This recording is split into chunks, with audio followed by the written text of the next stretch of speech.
of play, or it is a neologism, it is a portmanteau word, and it is coined as a combination of two words, China plus America. So CHI for China and MERICA for America, China plus America.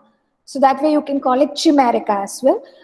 But you can, I think it is actually pronounced Chimerica because it is also related to the idea of chimera, Chimera, which is supposed to be a mythological monster or a mythological creature from Greek mythology. So when you say something is a chimera, it is almost like saying it is a mirage, or it is not exactly real. It is not exactly something that you can grasp or you can easily understand or fight against. So Chimerica, the title, has these different meanings, and the word actually was coined in the context of economics. So it was coined by somebody called Niall Ferguson, Niall Ferguson, who was a historian, and Moritz, Moritz Schulerich. Moritz Schulerich, who was a economist. So Niall Ferguson, the historian, and Moritz Schulerich, the economist, they coined this term called chimerica to describe the symbiotic relationship between China and the United States. So the general idea is that China and United States are completely opposite. So US is a capitalist country, whereas China is a communist country, and US supposedly stands for freedom, liberty, democracy, etc., whereas China stands for totalitarianism, authoritarianism, one party rule, etc. And during the Cold War, obviously they were on completely different sides. They were part of opposing blocs, and even now American foreign policy always takes into account what is China doing. They look at China as their greatest competitor.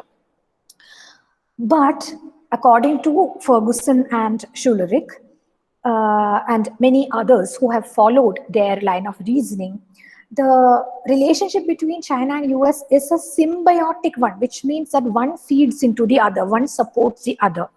So the idea is that these two nations, America and China, are intrinsically linked, and that they have a certain kind of economic symbiosis, because right now we are all part of one large global economy, and China and America are among the greatest, the most influential players in that global economy.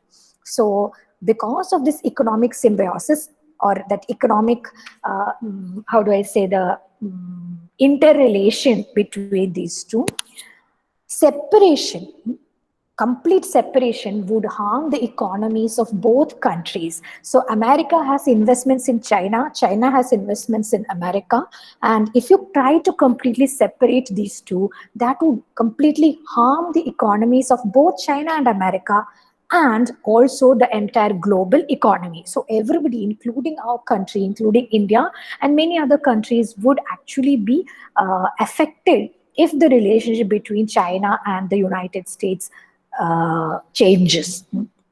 So even though politically they seem to be, ideologically they seem to be on opposing ends, the concept of chimerica means that these two, the economies of these two nations, China and America, are conjoined, they are in a symbiotic relationship, they feed into each other, they support each other, and if one economy fails, then the other will also fail. Or if you try to separate these two economies forcefully, if suddenly America decides to withdraw all their investment from China, or vice versa, that will lead to an economic catastrophe which is greater than all the previous Wall Street crash and other kinds of economic disasters that have happened over the course of the 20th century. So this is the concept. Chimerica or chimerica is the economic concept propounded by Niall Ferguson and Moritz Schulerich. And this is the relationship between America and China is the basis of this concept. And the play Chimerica by Lucy Kirkwood draws upon this concept. She herself mentions in her preface that she actually draws upon this concept. However, the economic relation is in the background. It is very important to her play, but it is in the background, and in the foreground we have the story of a man, a person whose identity is unknown. This is supposedly a Chinese person, but his actual identity is unknown, and he was known only as the Tank Man. Tank Man. And you can see the image that I have given here. This is a famous picture of this character who is known as Tank Man. This is a picture taken in 1989 in Tiananmen Square in China by an American journalist named Jeff Widener. This particular picture that I'm showing you was taken by Jeff Widener, an American journalist who was present in Tiananmen Square in China, in Beijing, China, the capital of China, in 1989, when the Tiananmen Square protests were happening, when the Tiananmen Square massacre was happening. And I will tell you in a moment about this protest and the massacre and what was the reasons for those things. But basically, it was a student protest against corruption in the Chinese Communist Party. So actually, okay, we will just mention Tiananmen Square protests. Actually, these are protests that happened in a square, a public square called Tiananmen Square in Beijing from April 17, 1989 to June 4th, 1989. April 17 to June 4th, 1989. And this during this protest, what happened was that students occupied Tiananmen Square, this particular square in China, to protest against several issues that they were facing in the country, including political corruption within the Communist Party, one-sided economic reform, and their inability to find good jobs. So these are some of the issues that they were protesting against, but there were many other issues as well. 1 second, just hold on for a moment. So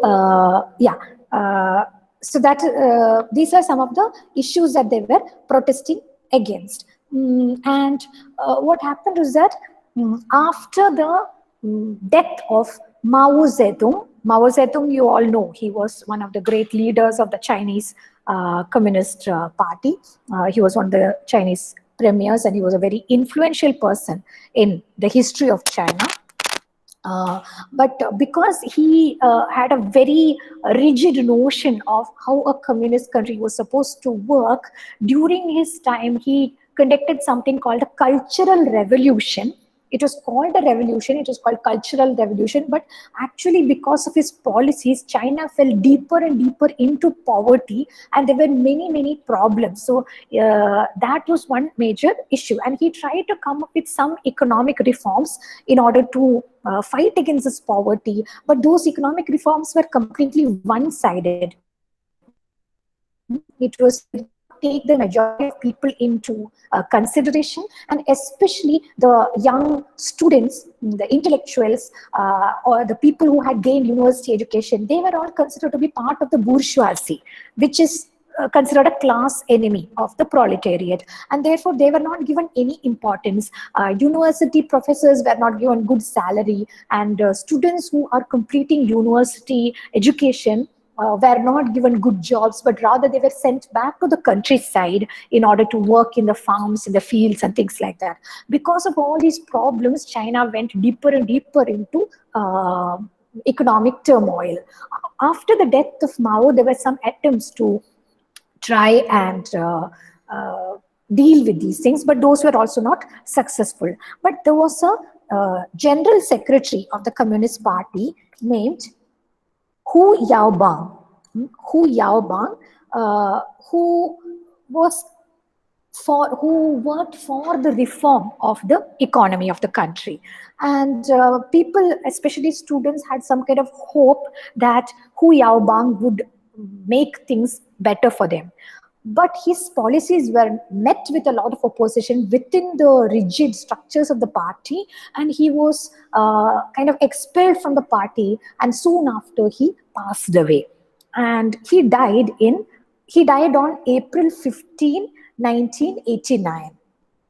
And this was one of the factors that compelled the students, or it was one of the last straws that the students faced. They thought that this person was somebody, Hu Yaobang was somebody who could have made the country better for them, but the party did not allow him to do that. And his death itself, he was not killed or anything, he had a natural death, but they thought that his death was also because he was expelled from the Communist Party. And because of all these reasons, and they had all these resentment in their minds, because of all these reasons, they got together. So he died on April 15th, and by April 17th, the students had started occupying Tiananmen Square and protesting against the government. And this went on for several months, from April to June. April, May, June. So at least more than 2 months it went on. Or almost 2 months, the protest went on. And the party leaders initially did not take it very seriously, but then the protest started gaining a lot of international attention, especially in the American press, because the students asked for more democracy. They asked for liberal opening up of the economy. They demanded greater accountability and transparency from the side of the government. They wanted the input of the people, the opinions of the people, especially the intellectuals and the students, to be taken into account when the government started any kind of economic reform. So all these were things that demands that the democratic countries of the world identified with. And they all had they were all against the idea of China as a totalitarian country, forcing its own citizens to to obey rules unquestioningly, etc. And even now we know that is the impression that we have about China, that there is very little democracy, there is a lot of censorship, etc. in China. So that was one of the reasons these are some of the reasons for the Tiananmen Square protest. And as part of this protest, in the first week of June, so initially there were many kinds of ways in which the leaders of the party, or the premier, Li Peng, all of them tried to negotiate with the students, make them go back, etc. And the students also, they were not part of any party. So just like we can see with many student movements, you will be familiar with many movements that happened in our own country in the very recent past. We can see that many of these students, they are not part of any political organization, or they come from different political organizations, and they all join together, right? So similarly, in the Tiananmen Square protest also, there were many students who were not politically affiliated, or there were no other possibilities of political affiliation in China other than this one single party. But they all had their own issues, their own reasons, their own ideological standpoints, etc. But they all came together for this protest. And the protest went on and on. The leaders tried to negotiate, but they were not ready to make the kind of, to accede to the demands of the students. And the protest went on and on. The students started writing in the newspapers. Some of the intellectuals started supporting the students by writing, favoring them in the newspapers. The international press started covering the Tiananmen Square protests, etc. And then so that went on and on like that. And finally, in the first week of June, the government started bringing in the military into Beijing and into the streets that lead towards Tiananmen Square. The tanks and the soldiers came with bayonets, with rifles and other kinds of weapons, and they started trying to disperse the people. And on June 3rd and 4th, there was a lot of violence where a lot of protesters were killed. The official numbers that the Chinese government gives is that 241 people they call it a protest, and they said that they were trying to contain a violent protest, but the students say that they were protesting in mostly a non-violent way, and they were just killed mercilessly, beaten and killed mercilessly by the soldiers who came with their weapons, and they fought against these unarmed students. So these are different perspectives on this massacre. Some historians also say that it is not so simple. It is true that the government used unbelievable force against its citizens, and that was completely wrong. But some historians also say that students were of different ideological positions, right? So some of them were protesting non-violently, but some of them also engaged in violent protests. And this is a kind of narrative that emerges with every kind of protest, which we have seen recently in the anti-CAA protests in India as well. So all these kind of narratives emerge later. But anyway, the official number of fatalities given by the Chinese government was only 241, which itself is a large number for one city. But unofficially, or rather Western media sources have revealed that actually hundreds and even thousands of people were killed during this protest. Most of them were unarmed students, young students who were 19, 20 years old, 18, 19 years old. So that was the and most of this massacre happened on June 4th. So the 4th of June 1989 was the date of the Tiananmen Square massacre, and that is very important to Chinese history because after the massacre, all the stories about this massacre, all news reports of this massacre were completely censored by the Chinese government. The Western media personnel who were there, and one of them was Jeff Widner, who managed to get this photograph. And I will tell you about this photograph in a moment.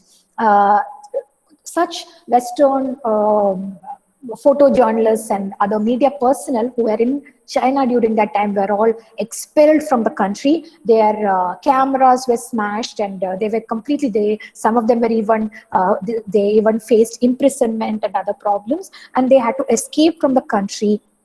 And that they were able to come up with, some of them smuggled the film that they had taken, the film negatives in many different creative ways, and they had to smuggle those things out of the country, and only when they reached their own country, America or whichever country, where they able to develop the pictures of these kind of protests. So now the entire world knows about the Tiananmen Square protests and the Tiananmen Square massacre that happened on June 4th, 1989. But in China, this is completely censored. It is not taught as part of Chinese history, and people are forbidden from speaking about it or writing about it or mentioning it at all. And the only way that Chinese people of the current generation, young Chinese people of the current generation, are mostly ignorant about this history, and they only know about it if they were told orally by their parents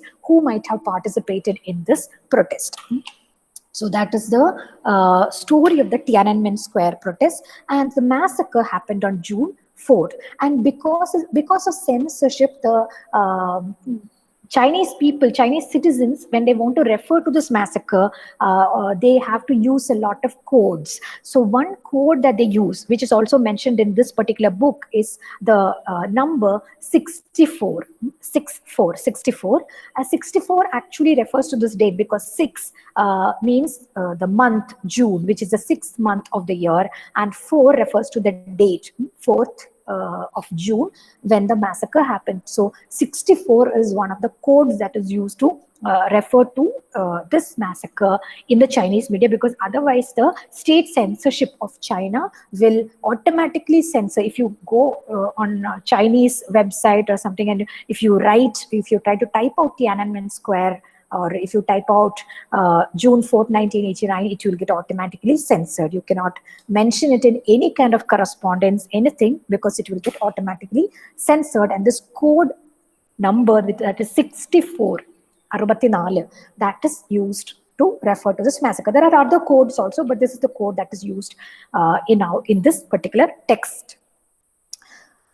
On June 4th, the massacre happened, and on June 5th, by then most of the journalists and Western media people had all left, but there were a few who were still stuck in certain hotels in Beijing near the Tiananmen Square, who were unable to leave, and they were treated to a rare sight on the morning of the 5th of June. That is the day after the massacre.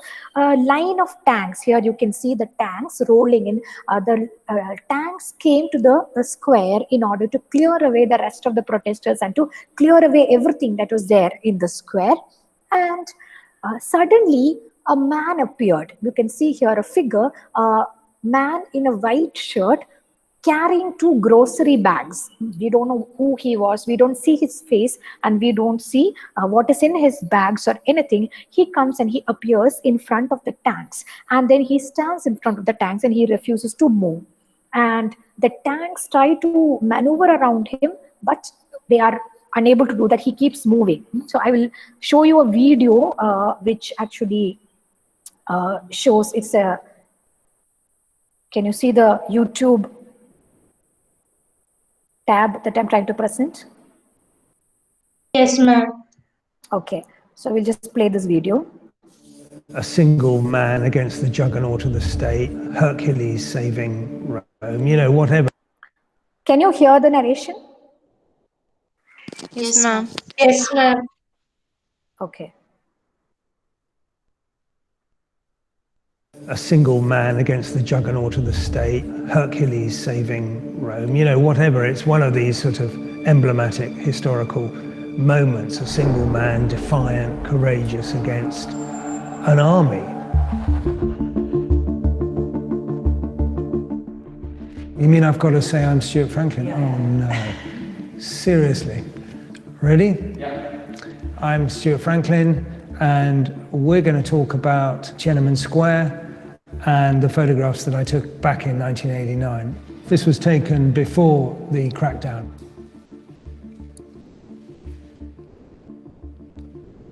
And it's a summer storm, which you sometimes get in Beijing. People were overnighting in the square, so there's a lot of sleeping bags, a lot of banners and flags.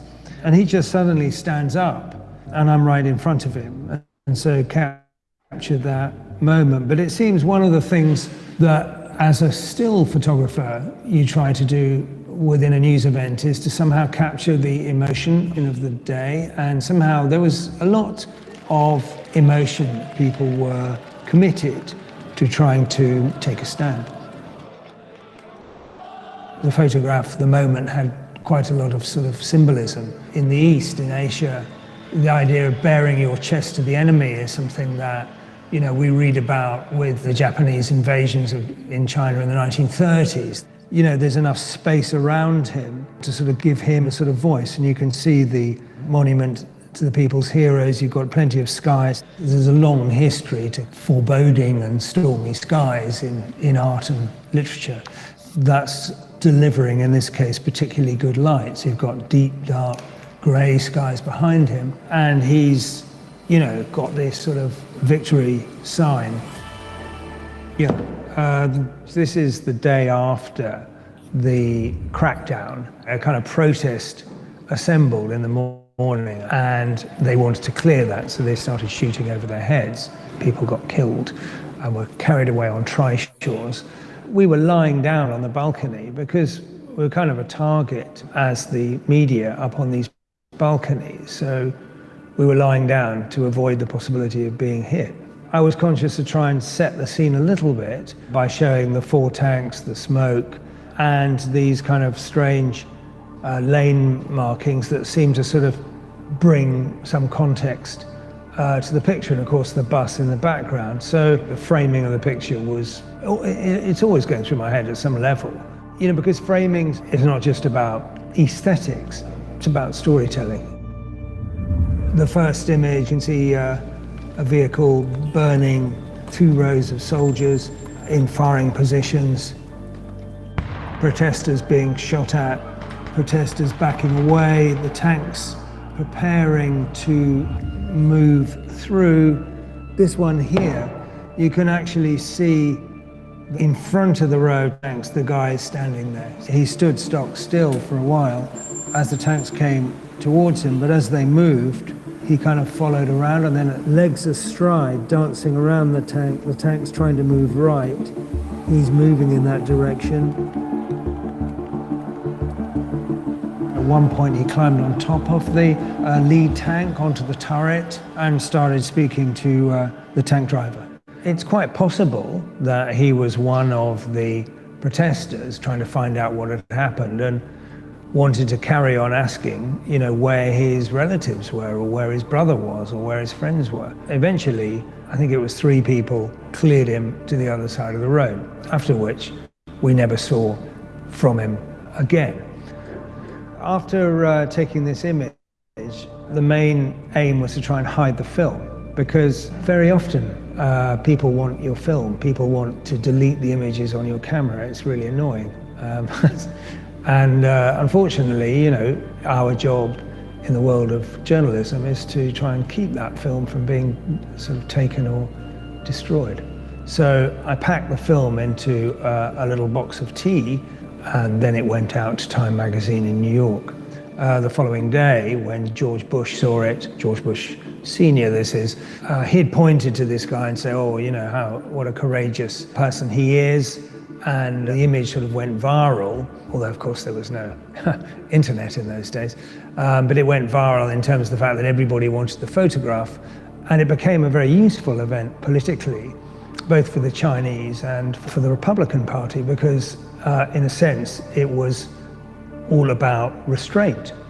They didn't kill him, there he is, you know, they've had a reasonable conversation with him on the balcony, and it managed to play itself over the top of all the pictures of dead bodies in the hospitals, and all the pictures in the morgues, and all the pictures of the wounded and dying on the streets. We don't see those images. What we see is this. So what it's done is it's softened the imagery of the Beijing crackdown. You know, the whole event has been subsumed, silenced, airbrushed out of Chinese history. Over time, photographs change their relevance or their documentary value, so that photograph has suddenly become relevant. It's important, you know, documentary is not just about the extraordinary, it's also about the ordinary.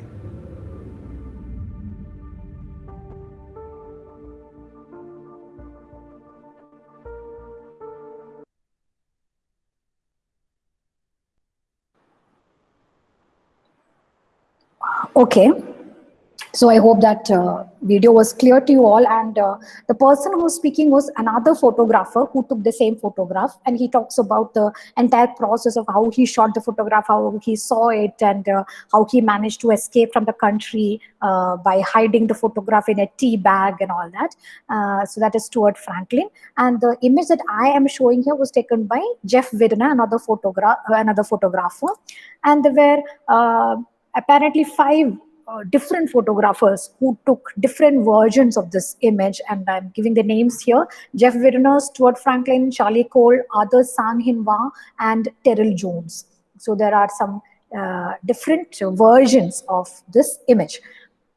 And this man, this unidentified man who stood in front of the tanks, became known as the Tank Man, and nobody knew who he was or what happened to him. So a lot of people try to find out where he is now, what happened to him, did he survive, was he arrested, was he killed, but nobody knows. And many people asked the Chinese government about this, and of course they refused to comment about it, but they also said that we don't know what happened to him.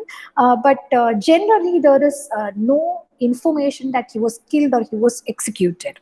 So this led people to assume that this man is probably still alive somewhere, probably in China. We don't know what happened to him, but it is quite possible that he is alive and he doesn't even know that he became part of such an important, such a globally famous photograph, because of the censorship in China. So if he was in China, he wouldn't know that this photograph even existed, or this set of photographs even existed. So that was the dilemma.